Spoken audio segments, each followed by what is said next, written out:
राधे राधे, हरे कृष्णा। गुरुवार व्रत करने से बृहस्पति देवता प्रसन्न होते हैं। यह व्रत अत्यंत फलदायी है। अग्नि पुराण के अनुसार अनुराधा नक्षत्र युक्त गुरुवार से आरंभ करके 7 गुरुवार व्रत करने से बृहस्पति ग्रह की हर पीड़ा से मुक्ति मिलती है। बृहस्पतिवार व्रत कथा इस प्रकार है। प्राचीन समय की बात है। एक नगर में एक बड़ा व्यापारी रहता था। वह जहाज़ों में माल लदवाकर दूसरे देशों में भेजा करता था।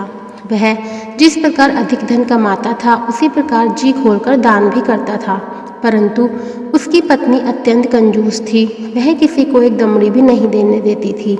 एक बार सेठ जब दूसरे देश व्यापार करने गया तो पीछे से बृहस्पति देव ने साधु वेश में उसकी पत्नी से भिक्षा मांगी।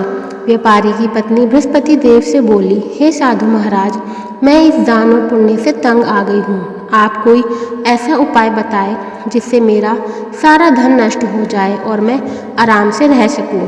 मैं यह धन रुकता हुआ नहीं देख सकती। बृहस्पति देव ने कहा, हे देवी, तुम बड़ी विचित्र हो। संतान और धन से तो कोई दुखी नहीं होता है। अगर अधिक धन है तो इसे शुभ कार्य में लगवाओ, कुंवारी कन्याओं का विवाह कराओ, विद्यालय और बाग बगीचों का निर्माण करवाओ। ऐसे पुण्य कार्य करने से तुम्हारा लोक परलोक सार्थक हो सकता है। परंतु साधु की इन बातों से व्यापारी की पत्नी को खुशी नहीं हुई। उसने कहा, मुझे ऐसे धन की आवश्यकता नहीं है जिसे मैं दान दूं। तब बृहस्पति देव बोले, यदि तुम्हारी ऐसी ही इच्छा है तो तुम एक उपाय करना। 7 बृहस्पतिवार घर को गोबर से लीपना, अपने केशों को पीली मिट्टी से धोना, केशों को धोते समय स्नान करना, व्यापारी से हजामत बनाने को कहना, भोजन में मांस मदिरा खाना, कपड़े अपने घर धोना। ऐसा करने से तुम्हारा सारा धन नष्ट हो जाएगा। इतना कहकर बृहस्पति देव अंतर्ध्यान हो गए। व्यापारी की पत्नी ने बृहस्पति देव के कहे अनुसार 7 बृहस्पतिवार वैसा ही करने का निश्चय किया। केवल 3 बृहस्पतिवार ही बीते थे कि उसकी समस्त धन संपत्ति नष्ट हो गई और वह परलोक सिधार गई। जब व्यापारी वापस आया तो उसने देखा कि उसका सब कुछ नष्ट हो चुका है। उस व्यापारी ने अपनी पुत्री को सांत्वना दी और दूसरे नगर में जाकर बस गया। वहाँ वह जंगल से लकड़ी काट कर लाता और शहर में बेचता। इस तरह वह अपना जीवन व्यतीत करने लगा। एक दिन उसकी पुत्री ने दही खाने की इच्छा प्रकट की, लेकिन व्यापारी के पास दही खरीदने के पैसे नहीं थे। वह अपनी पुत्री को आश्वासन देकर जंगल में लकड़ी काटने चला गया। वहाँ एक वृक्ष के नीचे बैठ अपनी पूर्व दशा पर विचार कर रोने लगा। उस दिन बृहस्पतिवार था। तभी वहाँ बृहस्पति देव साधु के रूप में सेठ के पास आए और बोले, हे मनुष्य, तू इस जंगल में किस चिंता में बैठा है? तब व्यापारी बोला, हे महाराज, आप सब कुछ जानते हैं। इतना कहकर व्यापारी अपनी कहानी सुनाकर रो पड़ा। बृहस्पति देव बोले, देखो बेटा, तुम्हारी पत्नी ने बृहस्पति देव का अपमान किया था, इसी कारण तुम्हारा यह हाल हुआ है। लेकिन अब तुम किसी प्रकार की चिंता मत करो। तुम गुरुवार के दिन बृहस्पति देव का पाठ करो। 2 पैसे के चने और गुड़ लेकर जल के लोटे में शक्कर डालकर वह अमृत और प्रसाद अपने परिवार के सदस्यों और कथा सुनने वालों में बांट दो। स्वयं भी प्रसाद और चरणामृत लो, भगवान तुम्हारा अवश्य कल्याण करेंगे। साधु की बात सुनकर व्यापारी बोला, महाराज, मुझे तो इतना भी नहीं बचता कि मैं अपनी पुत्री को दही लाकर दे सकूं। इस पर साधु जी बोले, तुम लकड़ियां शहर में बेचने जाना, तुम्हें लकड़ियों के दाम पहले से चौगुने मिलेंगे, जिससे तुम्हारे सारे कार्य सिद्ध हो जाएंगे। उसने लकड़ियां काटी और शहर में बेचने के लिए चल पड़ा। उसकी लकड़ियां अच्छे दाम में बिक गई और जिससे उसने अपनी पुत्री के लिए दही लिया और गुरुवार की कथा हेतु चना गुड़ लेकर कथा की और प्रसाद बांटकर स्वयं भी खाया। उसी दिन से उसकी सभी कठिनाइयां दूर होने लगी।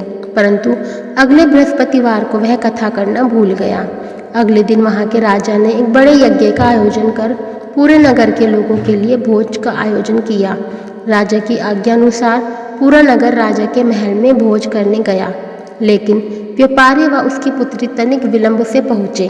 अतः उन दोनों को राजा ने महल में ले जाकर भोजन करवाया। जब वे दोनों लौटकर आए तब रानी ने देखा कि उसका खूंटी पर टंगा हार गायब है। रानी को व्यापारी और उसकी पुत्री पर संदेह हुआ कि उसका हार उन दोनों ने ही चुराया है। राजा की आज्ञा से उन दोनों को कारावास की कोठरी में कैद कर लिया गया। कैद में पड़कर दोनों अत्यंत दुखी हुए। वहां उन्होंने बृहस्पति देवता का स्मरण किया। बृहस्पति देव ने प्रकट होकर व्यापारी को उसकी भूल का आभास कराया और उन्हें सलाह दी कि गुरुवार के दिन कैद खाने के दरवाजे पर तुम्हें 2 पैसे मिलेंगे। उनसे तुम चने और मुनक्का मंगवाकर विधि पूर्वक बृहस्पति देवता का पूजन करना, तुम्हारे सब दुख दूर हो जाएंगे। बृहस्पति देव को कैद खाने के द्वार पर उन्हें 2 पैसे मिले। बाहर सड़क पर एक स्त्री जा रही थी। व्यापारी ने उसे बुलाकर गुड़ और चने लाने को कहा। इस पर वह स्त्री बोली, मैं अपनी बहू के लिए गहने लेने जा रही हूँ, मेरे पास समय नहीं है। इतना कहकर वह चली गई। थोड़ी देर बाद वहाँ से एक और स्त्री निकली। व्यापारी ने उसे बुलाकर कहा कि ये बहन, मुझे बृहस्पतिवार की कथा करनी है, तुम मुझे 2 पैसे का गुड़ चना ला दो। बृहस्पति देव का नाम सुनकर वह स्त्री बोली, भाई मैं तुम्हें अभी गुड़ चना लाकर देती हूँ। मेरा इकलौता पुत्र मर गया है, मैं उसके लिए कफन लेने जा रही थी, लेकिन मैं पहले तुम्हारा काम करूँगी, उसके बाद अपने पुत्र के लिए कफन लाऊंगी। वह स्त्री बाजार से व्यापारी के लिए गुड़ चना ले आई और स्वयं भी बृहस्पति देव की कथा सुनी। कथा के समाप्त होने पर वह स्त्री कफन लेकर अपने घर गई। घर पर लोग उसके पुत्र की लाश को राम नाम सत्य है कहते हुए शमशान ले जाने की तैयारी कर रहे थे। स्त्री बोली, मुझे अपने लड़के का मुख देख लेने दो। अपने पुत्र का मुख देखकर उस स्त्री ने उसके मुख में प्रसाद और चरणामृत डाला। प्रसाद और चरणामृत के प्रभाव से वह पुनः जीवित हो गया। पहली स्त्री जिसने बृहस्पति देव का निरादर किया था, जब अपने पुत्र के विवाह हेतु पुत्र वधू के लिए गहने लेकर लौटी और जैसे ही उसका पुत्र घोड़े पर बैठकर निकला, वैसे ही घोड़ी ने एक ऐसी उछाल मारी कि वह घोड़ी से गिरकर मर गया। यह देख स्त्री रो रोकर बृहस्पति देव से क्षमा याचना करने लगी। उस स्त्री की याचना से बृहस्पति देव साधु वेश में वहां पहुंचकर कहने लगे, देवी तुम्हें अधिक विलाप करने की आवश्यकता नहीं है, यह बृहस्पति देव का अनादर करने के कारण हुआ है। तुम वापस जाकर मेरे भक्त से क्षमा मांगकर कथा सुनो, तभी तुम्हारी मनोकामना पूर्ण होगी। जेल में जाकर उस स्त्री ने व्यापारी से माफ़ी मांगी और कथा सुनी। कथा के उपरांत वह प्रसाद और चरणामृत लेकर अपने घर वापस गई। घर आकर उसने चरणामृत अपने मृत पुत्र के मुख में डाला। चरणामृत के प्रभाव से उसका पुत्र भी जीवित हो उठा। उसी रात बृहस्पति देव राजा के सपने में आए और बोले, हे राजन, तूने जिस व्यापारी और उसकी पुत्री को जेल में कैद कर रखा है वह बिल्कुल निर्दोष है। तुम्हारी रानी का हार वहीं खूंटी पर टंगा है।